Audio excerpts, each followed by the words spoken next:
Hello and welcome back to the channel. If you're new here, hi, you are very welcome. This is Reading the Past and I'm Dr. Cat. On the 24th of January 1536, the tilt yard of Greenwich Palace was the site of a joust. During this event, King Henry VIII would be involved in an accident. It is reported that he fell from his horse and that then the horse fell on top of him. Contemporary accounts have merged with rumour to leave modern scholars mired in debate with regards to the seriousness of this event and its lasting effects on king and arguably country. Some will point to the report that Henry had been, quote, for 2 hours without speaking, and or that he, quote, fell so heavily that everyone thought it was a miracle he was not killed, as evidence of the very real danger this king was in. That he was, in fact, near to death at this point. These same reports are also used by the scholars who believe that Henry's later behaviour was the result of a personality-altering traumatic brain injury. There are additionally accounts from this same period that attempt to connect Anne Boleyn's miscarriage, which did occur just a few days later, to her shock and terror at the news of her husband being seriously, arguably nearly fatally injured. Meanwhile, others will quote the assertions that despite this accident, the king, quote, had no hurt, and that instead within weeks he was being described as being, quote, merry and in perfect health, in order to argue that this accident has, in fact, been overinflated in terms of its seriousness and thus its wider historical significance. That rather than being a near-death, personality-altering moment for Henry, it was in fact far less serious. Painful, yes, and likely to be responsible for exacerbating an existing injury to the king's leg that would, after this fall, cause him issues for the remainder of his life. Today, though, I plan to set all of this debating to one side so that we can instead engage in a counterfactual exploration of this historical event, because I want to discuss what might have happened if Henry's 1536 jousting accident had proved to be a little bit more serious. Indeed, what if it had, in fact, proved to be fatal?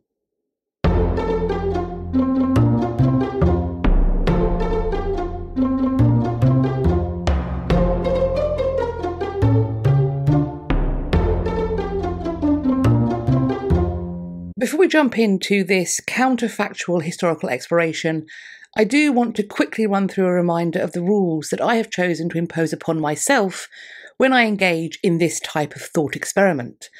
And I also want to lay out why I think doing these kinds of thought experiments are in fact valuable. Firstly, while this practice is rooted in the available historical information, once we cross that Rubicon and start changing the known historical events in our minds, what's going to come after that is only ever going to be educated guesswork.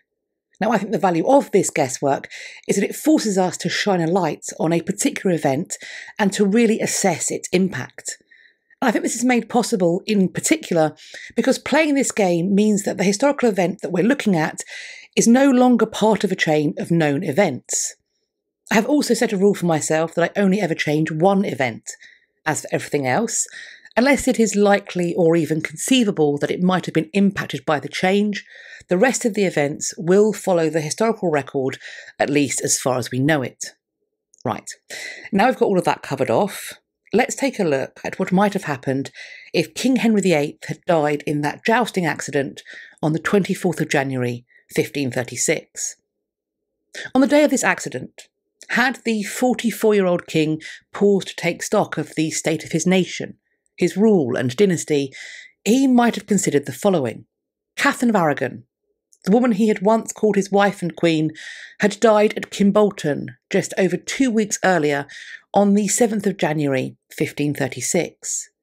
Might Henry have hoped that her death could have brought an end to, or at least diminished the power of, the opposition to his marriage to Anne Boleyn, both at home and abroad, and with it an end to the threats of disorder and the challenges to the legally enforced recognition of their marriage as valid and of their 2-year-old daughter Elizabeth as the one true heir to the throne?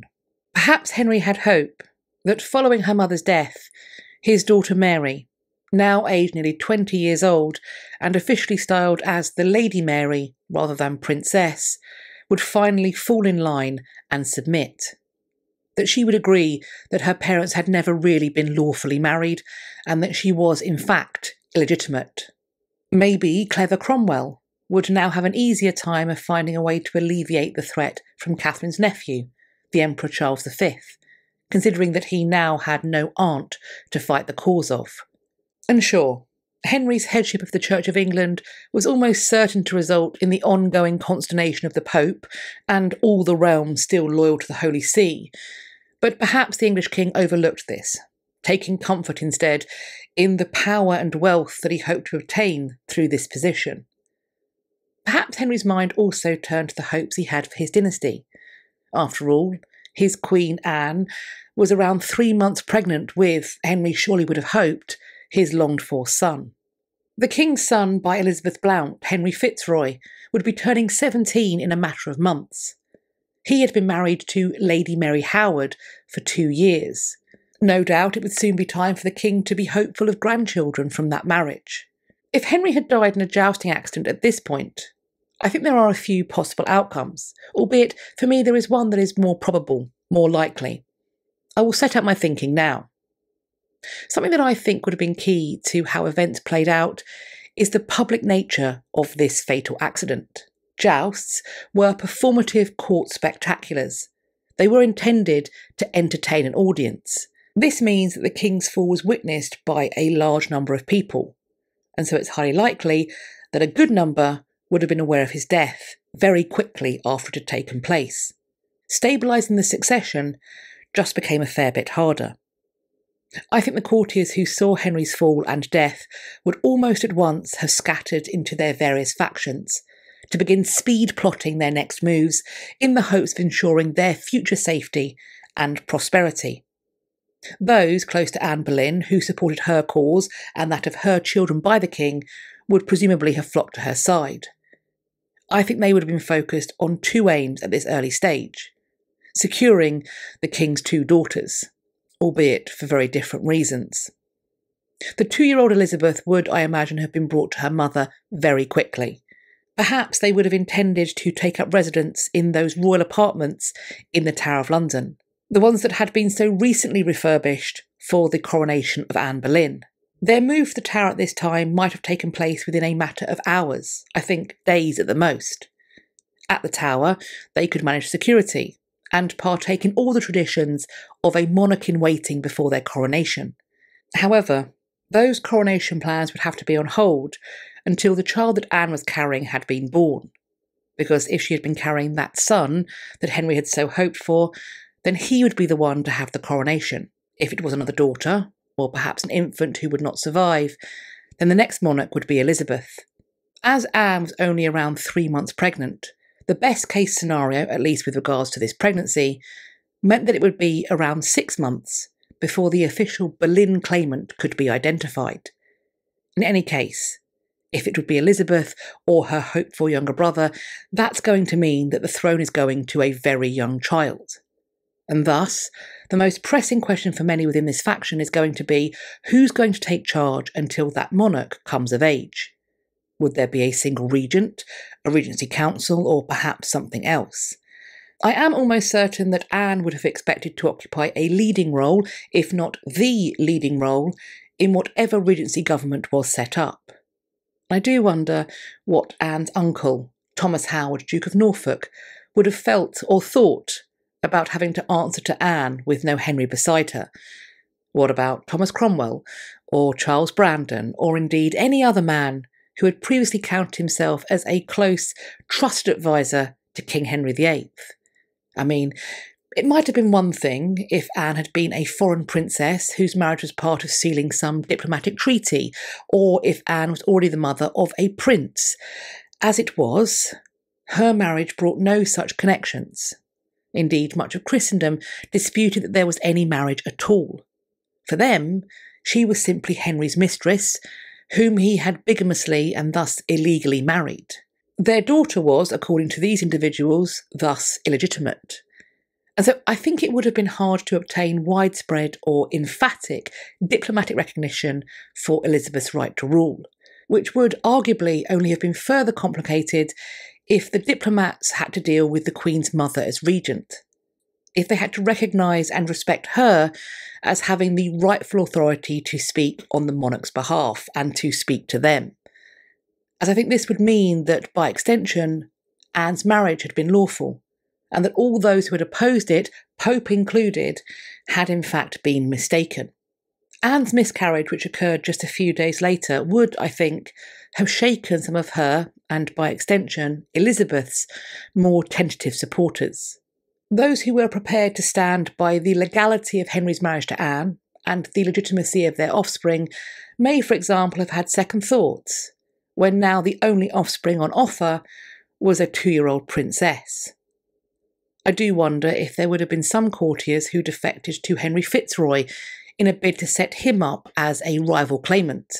Considering the fact that the legitimacy of all of Henry's children was now in question from differing quarters, perhaps it could be argued by some that as his acknowledged son, Fitzroy might be a better option than 2 girls, one of whom was still only a small child. King Henry VIII had, after all, ensured that his son had a princely education, in addition to showering him with prestigious noble titles. Arguably, Anne's own uncle, Thomas Howard, Duke of Norfolk, might even have viewed a Fitzroy monarchy as being more valuable to the prospects of his own immediate family. After all, Fitzroy was married to Norfolk's daughter, Mary, and so if Fitzroy became king, and then went on to father his own sons with Mary, that would have made Norfolk grandfather to the next King of England. However, any moves that might have been being made to put Fitzroy on the throne would prove to be fruitless in the aftermath of his death on the 23rd of July, 1536. He had fathered no children. But what of the other recognised child of King Henry VIII? What of the Lady Mary? In addition to the courtly power struggles and the factional conflicts I have just detailed, I do think that questions about the future of the Lady Mary would have been at the very forefront of most courtiers' minds in the minutes and hours after they realised that her father, the king, had died. Those who wished to keep Mary from the throne would likely have been calling for her to be taken into custody, presumably fairly quickly. Some would probably have suggested that she should be required and pressed to swear the oath of supremacy and succession at once, and that if she would not do so, that she should subsequently be tried and then executed for her treason. There would, no doubt, have been at least a few that would have made the probably quite quiet and secret suggestion that Mary's life should be ended in private, and then reported as some illness or accident.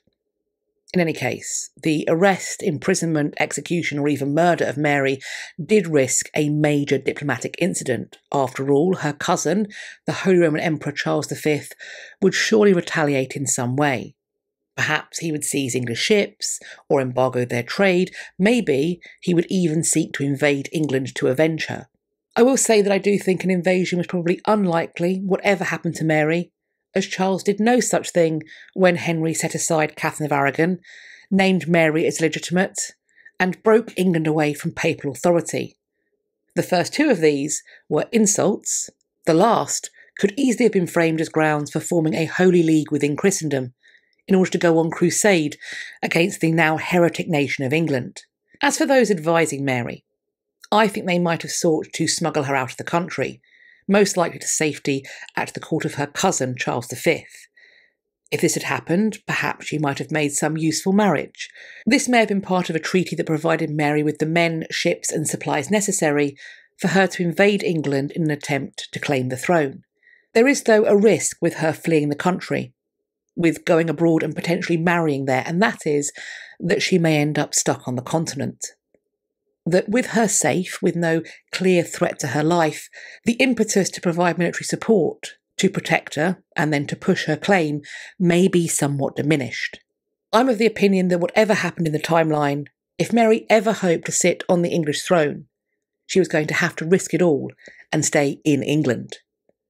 Perhaps, though, Mary's fate would be similar to that which actually followed the death of her half-brother and king, Edward VI, in 1553. Namely, that it seems to me, her enemies underestimated her, and her popularity among the people. Perhaps a 19-year-old Mary would prove to be just as capable of decisive action as the 37-year-old Mary would show herself to be.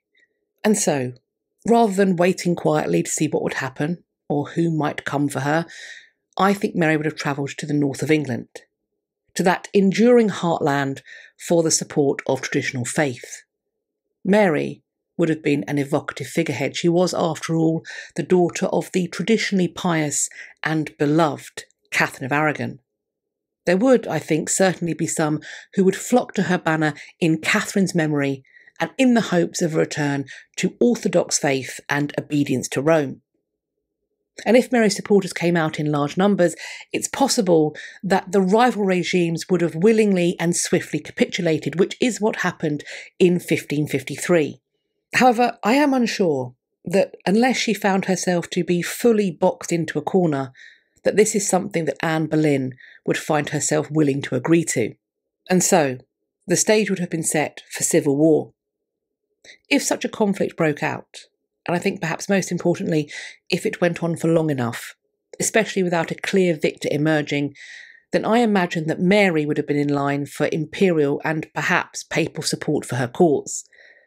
I think that the money, weapons and/or troops that this support would have brought to Mary's cause would likely have been enough to finally swing the conflict in her favour. Importantly, it is also unlikely, at least in my opinion, that a Boleyn-Howard appeal for similar international support would have yielded equal results. Anne, I think, would likely have favoured an alliance, military and perhaps also marital, with France. But with her daughter Elizabeth so insecure on the throne, and also many years from being able to either birth children or to rule in her own right, this diplomatic marriage that Anne might have hoped for was, I think, a risk that few heads of state would take. And additionally, there would probably have been papal opposition, maybe even censure, for anybody who offered support to Elizabeth's England, and I think many nations would have hoped to avoid that. Ultimately, I think that Mary and her supporters would end up gaining the advantage.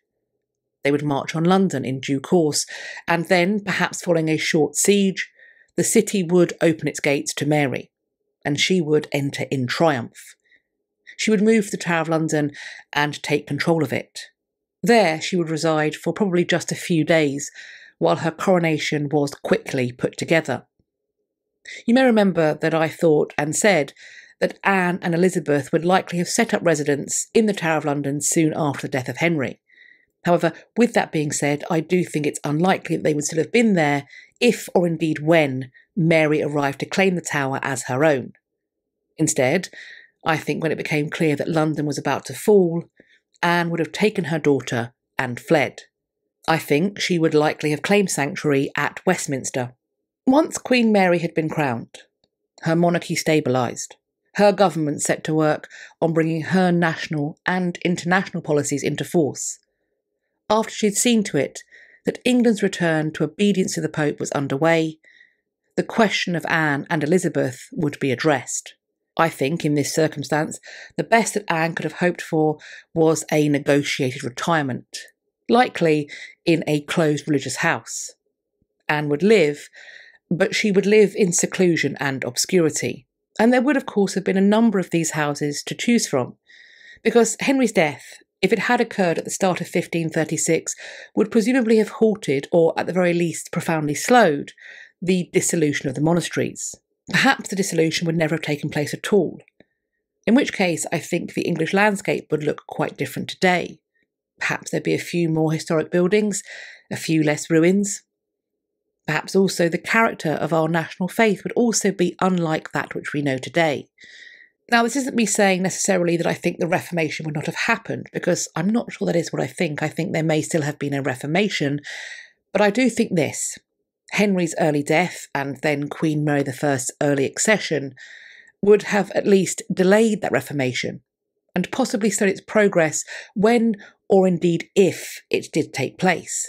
When it comes to Mary's counter-Reformation, by taking the throne in 1533, before the real roots of Reformation had bedded down in England, before the dissolution of the monasteries, before the Edwardian prayer book reforms, by taking the throne in 1533 and starting the Counter-Reformation then, I think there may well have been some conflict about a return to papal authority for England.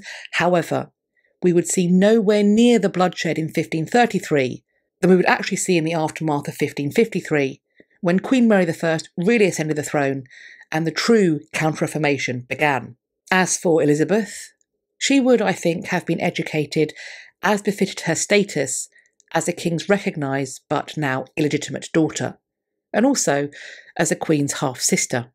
In time, perhaps when her education was completed, she may well have been welcomed to Mary's court, to serve as one of the senior ladies in the Queen's household. I think a suitable marriage would no doubt have been arranged for her. Elizabeth would have had to swear, I think, that she recognised her parents' marriage as being bigamous and illegal, and that her own short-lived place as heir to the throne had been nothing more than a mistake. Elizabeth would not be Mary's chosen heir. And so, who would be monarch after Mary? In this timeline, Mary becomes queen at around 20 years old. I'm of the opinion that one of the first diplomatic moves that's going to be getting underway is going to be the search for a husband for Mary. Is it possible that by marrying at this earlier stage, Queen Mary's apparent health concerns, her apparent reproductive difficulties that she has in later life, might not, by that point, have been so pronounced? Could she perhaps have given birth to surviving children to be her own natural heirs? But let's say she did not have children. Who would follow her then? I think the descendants of her father's elder sister Margaret might be a logical choice, in which case we're going to have to look to Mary Queen of Scots. Now, in this timeline, there is no Prince Edward, later Edward VI, being born. Thus, presumably, the so-called rough wooing of Mary Queen of Scots would presumably not have taken place either. No one is trying to kidnap this young Scots queen. And so rather than being sent to France to grow up there in relative safety and security, Mary remains in Scotland. Perhaps then, when she was old enough, when it's time for her to rule in her own right in Scotland, she might be better placed to do so. After all, her court and her country would know her better. In this timeline, it's a fairly low conflict option to have Mary Queen of Scots potentially be her cousin's heir apparent, at least for as long as Queen Mary I did not have children of her own. As for the other potential heirs, well, they're going to be the descendants of Henry VIII's younger sister, Mary, which will ultimately bring us all the way down the line to the Grey sisters, to Lady Jane Grey, Lady Catherine Grey, and Lady Mary Grey. But what do you think of the counterfactual history I've laid out here? Is this how you think things would have played out? Or do you have a suggestion of how things might have been different? If so, do let me know, and also tell me how and why. Do you have any other historical what-ifs you think I should discuss? As always, I'm looking forward to reading your conversations in the comments section underneath this video. I'd also love it if you could pop an emoji or a social glyph in the comments too, because that will boost the engagement, and we are told that the more engagement video gets, the more YouTube shares it out. That will help us to grow our community. As we've been talking about royal successions and what-ifs, I think something royal related, crowns, kings, queens, castles, possibly a throne, if such an emoji exists. I look forward to seeing what you pick. You can also find me elsewhere on social media. I will leave links to the place you can find me on the internet in my description box. Please do follow me over on some or all of those so we can continue this conversation and start some others. I do hope you enjoyed this video and found it useful. If you did, please share it with your friends. If you also like the channel, let some pals know about it. You can tell me that you like this video in particular by hitting the thumbs up. Please do subscribe to the channel, and if you think you are subscribed, now is the time to have a little check to make sure you have not been mysteriously unsubscribed against your will. While you are there, checking, subscribing, maybe resubscribing, please hit the bell icon that sits beside the subscribe button and then select all in the drop down that will appear, and that way YouTube claim they will tell you when I've next uploaded, but also when I'm next going live, which I will be doing soon to talk about the history news, and I know you are not going to want to miss that. Of course, we have now got our failsafe. Head over to my website, it will be linked. It is www.katrinamarchant.com. If you go to the contact page, you will see there's a little box. Put your email address in that box, hit submit, and that way I can send you a message once a week to let you know what I've been up to, but also to provide you with any useful links for my content over the coming days. I hope you're going to have a great day, whatever you're doing, and I look forward to speaking to you all in my next video. Take care of yourselves. Bye-bye for now.